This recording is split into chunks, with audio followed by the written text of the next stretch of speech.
Episode की शुरुआत में हम देखते हैं कि गारो अब भी जिंदा है। उसे होश आता है और वो सोचता है कि मेरे साथ क्या हुआ और मैं एक मॉन्स्टर से हार गया, पर मैं अब भी जिंदा कैसे हूँ और उस बच्चे का क्या हुआ होगा? क्या उन मॉन्स्टर्स ने उसे जाने दिया होगा? कहीं उन्होंने उसे खत्म तो नहीं कर दिया? वो देखता है कि उसका खून बहना अपने आप ही बंद हो गया था और उसके कपड़े भी उसके घाव से चिपक गए थे। वो उसके शरीर से फ्यूज हो गए थे। गारो अब गुस्से में मॉन्स्टर एसोसिएशन की तरफ जाने को तैयार हो जाता है। इधर हीरो एसोसिएशन में चाइल्ड एम्पेरर को मॉन्स्टर्स के ठिकाने का पता लगने ही वाला है। वो सेकिंगर से पूछता है कि सारे हीरोज इकट्ठा हो गए क्या? सेकिंगर बोलता है कि कुछ हीरोज तो कब से यहाँ आ गए हैं, लेकिन टैंक टॉप और मेटल बैट हॉस्पिटल में है। ड्राइव नाइट लापता है। वॉच डॉग मैन और मेटल नाइट ने मिशन पर आने से मना कर दिया है। ज़ॉम्बी मैन यहाँ आने के लिए निकल चुका है। सिल्वर फैंग, जेनोस और किंग, हम उन तीनों को भी टीम में शामिल करने वाले हैं। इस जंग के लिए हमें एस रैंक हीरोज की ही जरूरत लगेगी। चाइल्ड एम्पेरर कहता है कि उसने जेनोस पर कुछ रिसर्च की है। वो सिटी जी के घोस्ट टाउन में रहता है और मॉन्स्टर एसोसिएशन भी घोस्ट टाउन में ही कहीं है। ये बात थोड़ी अजीब नहीं लगती? इन्हें शक हो रहा था कि जेनोस मॉन्स्टर्स से मिला हुआ है। सेकिंगर कहता है कि ऐसे बहुत से हीरोज हैं जिनके बारे में हम ज्यादा नहीं जानते। चाइल्ड एम्पेरर बोलता है कि हमें नहीं पता कि मॉन्स्टर कितने और कहां पर हैं। अगर हमारे बीच कोई खबरी हुआ तो वो सारे प्लान्स मॉन्स्टर्स को बता देगा और हम सबका खात्मा हो जाएगा। जेनोस एक नया हीरो है तो हम उस पर पूरा भरोसा नहीं कर सकते और उसे मेटल नाइट ने कहा था कि किसी पर भी भरोसा मत करना। सेकिंगर कहता है कि तुम्हें लगता है वो हमें धोखा देगा? चाइल्ड बोलता है कि हमें उसे कोई इन्फॉर्मेशन नहीं देनी है और वो इस मिशन का हिस्सा भी नहीं होगा। सेकिंगर उसकी बात मान जाता है। चाइल्ड एम्पेरर आगे कहता है कि ये बात भी काफी अजीब है कि सिल्वर फैंग ने गारो को जिंदा भागने दिया। हो सकता है कि उनके दिल में अपने स्टूडेंट गारो के लिए अब भी कोई लगाव हो। ये खबर पक्की है कि गारो अब मॉन्स्टर एसोसिएशन से जा मिला है, तो हमें सिल्वर फैंग को भी इस मिशन से हटा देना चाहिए। सेकिंगर कहता है कि ठीक है, लेकिन तुम्हें किंग तो चाहिए ना? चाइल्ड एम्पेरर कहता है कि बिल्कुल, किंग तो हमारा हुक्म का इक्का है। सबको बता दो कि मॉन्स्टर का अड्डा जल्दी पता चल जाएगा। सेकिंगर ये बात स्टिच को जाके बताता है कि टीम से सिल्वर फैंग और जेनोस को हटा दिया गया है। बदले में ये क्लास ए से सी के हीरोज को बुलाएंगे ताकि वो एस क्लास को सपोर्ट कर सकें। स्टिच कहता है कि वो लोग फालतू नहीं हैं, वो मारे जाएंगे। तो सेकिंगर बोलता है कि मरने के चांस तो उन सब के हैं जो इस मिशन पर जाने वाले हैं, लेकिन ये रिस्क तो उन पर तब से है जब से उन्होंने हीरो बनने का फैसला किया था। एक बच्चे की जान खतरे में है, उसे बचाने के लिए कुछ कुर्बानी तो देनी ही पड़ेगी। स्टिच कहता है कि अगर हमने और हीरोज खो दिए तो हीरोज की कमी हो जाएगी। सेकिंगर कहता है कि आप उस महाप्रलय वाली भविष्यवाणी से डर रहे हो ना, और आप उसके लिए तैयार रहना चाहते हो, लेकिन मेरे हिसाब से तो ये मॉन्स्टर एसोसिएशन ही वो प्रलय है। इनका सफाया नहीं किया तो ये इंसानियत को खत्म कर देंगे। हमने ये लड़ाई जीत ली तो उस भविष्यवाणी से डरने की जरूरत नहीं है, और वैसे भी इस मिशन का लीडर मैं हूँ। इधर सैतामा के घर पर हॉटपॉट बन के तैयार हो गया था और सब लोग उसे खाने के लिए उस पर टूट पड़ते हैं। फुबुकी मीट लेने की कोशिश करती है तो जेनोस उसे रोक लेता है कि तुम मास्टर का मीट खाने की कोशिश क्यों कर रही हो? तो फुबुकी कहती है कि जेनोस, तुम बस एक साइड किक हो। सिल्वर फैंग कहता है कि अरे लड़ाई मत करो और खाने का मजा लो। सैतामा अब कहता है कि एक मिनट रुको, एक बात मुझे परेशान कर रही है कि तुम लोग अब तक मेरे घर पर क्यों हो? किसी दूसरे का खाना खाते हुए तुम्हें शर्म नहीं आती? पत्ता गोभी खत्म हो गई है, अब अपने घर जाओ। फुबुकी बोलती है कि हाँ, घर जाओ, यहाँ भीड़ हो गई है। तो सैतामा कहता है कि मैं तुमसे भी बोल रहा हूँ। फुबुकी उस पर ध्यान नहीं देती और बोलती है कि सिल्वर फैंग के बगल में ये बुढ़ा कौन है? अगर तुम मेरा ग्रुप ज्वाइन करना चाहते हो तो पहले इस लायक बनो। वो सोचता है कि तुम्हारा ग्रुप? जेनोस गुस्से में कहता है कि मैं तुम्हें उड़ा दूंगा फुबुकी। तो सैतामा चिल्लाता है कि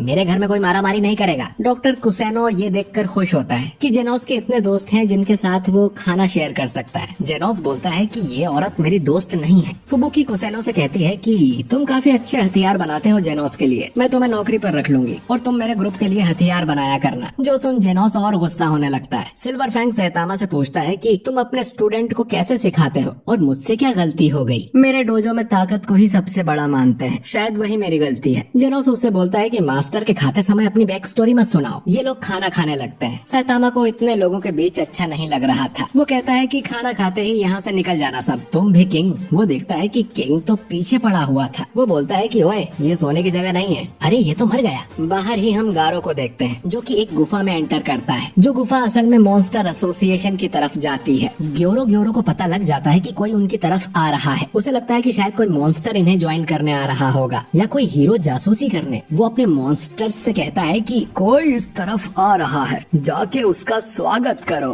अगर मॉन्स्टर हुआ तो मेरे पास ले आना, बाकी तो तुम्हें पता ही है। अगली सुबह सैतामा किंग को जगाता है कि तुम खाने के समय बेहोश हो गए थे, मुझे लगा तुम मर गए। किंग पूछता है कि बाकी लोग कहाँ गए? तो सैतामा बताता है कि डिनर के बाद ही मैंने उन्हें भगा दिया। जेनोस रिपेयर कराने गया है। किंग भी अब यहाँ से जाने लगता है। सैतामा बोलता है कि जाते हुए वो कचरे की थैली लेते जाना और कचरे के डिब्बे में डाल देना। वो यहाँ से थोड़ा दूर है। किंग अब यहाँ से जाने लगता है। किंग सोचता है कि आज तो अच्छी नींद आई, कितनी सुकून वाली सुबह है, लोगों और गाड़ियों का कोई शोर नहीं है। ये घोस्ट टाउन है जहाँ ज्यादातर मॉन्स्टर्स दिखते रहते हैं, जिस वजह से लोग इस एरिया को छोड़कर चले गए हैं। लेकिन किंग के सामने तो अब तक एक भी मॉन्स्टर नहीं आया। शायद सैतामा यहाँ रहता है तो मॉन्स्टर्स डर के मारे इधर नहीं आते होंगे। चूहों वाली जगह पर बिल्ली आ जाए तो चूहे अपने आप गायब हो जाते हैं, पर कुछ चूहे बिल में छुपे भी रहते हैं। शायद मॉन्स्टर भी कहीं छुपे हुए हैं। मुझे तो सोच के ही डर लगता है। किंग सिटी में आकर कचरा डाल देता है और सोचता है कि ऐसे समय पे भी लोग काम पे जा रहे हैं। वो देखता है कि उसके घर के सामने दो लोग खड़े हुए थे। वो दोनों किंग की तरफ भागते हुए आते हैं और कहते हैं कि हम आपका ही इंतजार कर रहे थे, हमने आपको कहाँ कहाँ नहीं ढूंढा। ये लोग हीरो एसोसिएशन से आए थे। किंग कहता है कि मेरा ट्रांसमीटर एक लड़ाई में टूट गया है और मैं कल रात सिटी जी में था। वो लोग देखते हैं कि किंग के कपड़े गंदे हो रहे थे। ये जरूर मॉन्स्टर्स के चीथड़े होंगे। अब जरूर रात भर खतरनाक बैटल लड़ रहे होंगे, जबकि ये तो हॉटपॉट की सब्जियां उस पे गिर गई थी। वो आगे कहते हैं कि आप जरूर थक गए होंगे, लेकिन आपको तुरंत हेडक्वार्टर चलना होगा। इधर नारिंगी सोच रहा था कि उसने अपनी टीम भेजी थी, उनका अब तक कोई फोन नहीं आया है। लगता है वो सब फेल हो गए। उनके पास हाईटेक हथियार थे, अगर वो हार गए तो हीरोज भी क्या कर लेंगे। वो ये बात सेकिंगर को बताता है कि उसे चिंता हो रही है। तो सेकिंगर कहता है कि चिंता मत कीजिए, हम आपके बेटे को बचा लेंगे, हीरोज पे भरोसा रखिए। नारिंगी कहता है कि metal bat S rank hero है, फिर भी हार गया तो मैं तुम पर भरोसा कैसे करूं। मैं तुम्हें कितने भी पैसे देने को तैयार हूँ, बस मेरे बेटे को बचा लो, मैं सब कुछ हीरोज के नाम कर दूंगा। तभी हीरोज की टीम यहाँ आती है और कहती है कि उसकी जरूरत नहीं है। जो लोग कमजोर होते हैं वही पैसों के लालच में आते हैं। युद्ध के मैदान में डर का सामना करने के लिए हिम्मत की जरूरत पड़ती है। टॉर्नेडो बोलती है कि उससे ज्यादा ताकत की जरूरत होती है, तो सब कुछ मुझ पे छोड़ दो। एटॉमिक समुराई कहता है कि हमारा मकसद बच्चे को बचाना है, तो हमें टीम की तरह काम करना होगा। हम देखते हैं कि ज़ॉम्बी मैन और पूरी प्रिजनर भी यहाँ आ गए थे। चाइल्ड एम्पेरर कहता है कि हमें उनका अड्डा पता चल गया, अब बस किंग और बैकअप टीम के आने की देर है, फिर दोपहर होते ही हम हमला कर देंगे। उस बच्चे को बचाकर हम मॉन्स्टर एसोसिएशन को मिटा देंगे। टॉर्नेडो नारिंगी से कहती है कि अंकल जाके सो जाओ, जब तक तुम जागोगे खेल खत्म हो गया होगा। एस क्लास हीरोज को हमले की मीटिंग करने जाना है। चाइल्ड एम्पेरर अब सबसे कहता है कि वो सभी को घोस्ट टाउन का नक्शा देगा। मॉन्स्टर एसोसिएशन में घुसने के अलग अलग रास्ते हैं, तो हम लोग अलग अलग रास्ते से एंटर करेंगे, क्योंकि मॉन्स्टर्स भी अलग अलग ही होंगे। वो सबको ट्रांसमीटर देगा उनकी लोकेशन का पता लगाने के लिए। हम में से कोई एक बच्चे तक पहुंच गया तो काफी है। बैकअप टीम हमारा ऊपर इंतजार करेगी। अगर कोई मॉन्स्टर अंडरग्राउंड से भागने की कोशिश करता है तो वो उसे खत्म कर देंगे। सेकिंगर कहता है कि बैकअप टीम के लिए हम लगभग सभी हीरोज को बुलाएंगे, वो छोटे मोटे मॉन्स्टर्स को तो संभाल ही लेंगे। टॉर्नेडो कहती है कि मतलब तुमने फुबुकी को भी बोला होगा। सेकिंगर कहता है कि हाँ बिल्कुल, वो यहाँ आने के लिए निकल चुकी होगी। टॉर्नेडो कहती है कि बिल्कुल नहीं, मेरी छोटी बहन को खतरे में डाला तो तुम्हें माफ नहीं करूंगी, मैं यहाँ हूँ इतना काफी है। सेकिंगर कहता है कि ठीक है समझ गया। इधर टेरियो और वागामा के पास रॉयल रीपर आता है और कहता है कि टेरियो चलो तुम्हारा टाइम पूरा हुआ। टेरियो रोते हुए हीरोज को आवाज लगाता है, तो रीपर बोलता है कि तुम्हें जानकर बुरा लगेगा, लेकिन हीरोज को बस उस दूसरे बच्चे की चिंता है, किसी को पता भी नहीं कि तुम यहाँ हो, तुम्हें बचाने कोई नहीं आएगा। हम कुछ मॉन्स्टर्स को देखते हैं जो उस घुसपैठिए को पकड़ने जा रहे थे। वो देखते हैं कि उनसे पहले आए मॉन्स्टर को ऑलरेडी किसी ने मार दिया और देखने से अलग ही लग रहा था कि ये काम किसी इंसान का तो नहीं होगा, हो सकता है कोई मॉन्स्टर हो। इधर रीपर टेरियो को परेशान कर रहा था। टेरियो पूछता है कि वो ऐसा क्यों कर रहा है, तो रीपर कहता है कि क्योंकि मैं एक मॉन्स्टर हूँ, मुझे तो बस लोगों को मारने में मजा आता है, अब तुम्हारी बारी।